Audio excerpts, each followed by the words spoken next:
Kailan nga ba magtatambal sina Jillian Ward at Eman Bacosa?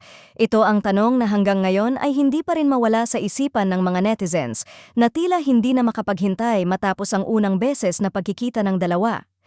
Sa isang simpleng tagpo na inaakala ng marami ay lilipas lang, bigla itong naging mitsa ng matinding kilig at walang katapusang espekulasyon sa social media.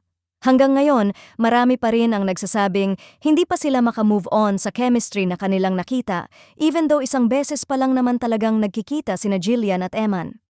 Para sa mga fans, kakaiba raw ang naging dating ng unang pagkikita ng dalawa. Isang tinginan, isang ngiti, at isang simpleng interaction lamang ay sapat na para magpaingay sa mundo ng online fandom.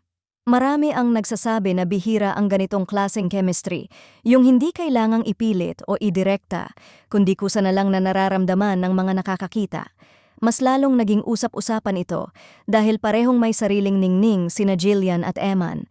Si Jillian Ward, na matagal nang hinahangaan dahil sa kanyang husay sa pag-arte at mahinahong karisma, ay kilala sa kakayahang magdala ng emosyon kahit sa pinakamaliit na eksena.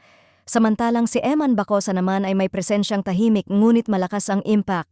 Nang magsama ang dalawang ito kahit sa isang beses lang, tila may nabuo agad na posibilidad sa isip ng mga manonood, isang tambalang pwedeng magbigay ng bagong kilig sa industriya.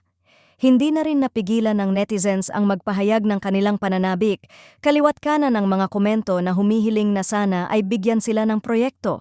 May mga gumagawa na ng fan edits, may mga nag-i-imagine ng serye o pelikulang babagay sa kanila at may ilan pang nagsasabing kung isang beses pa lang ang kanilang pagkikita ay ganito na kalakas ang dating, paano pa kaya kung madalas na silang magsama sa isang proyekto?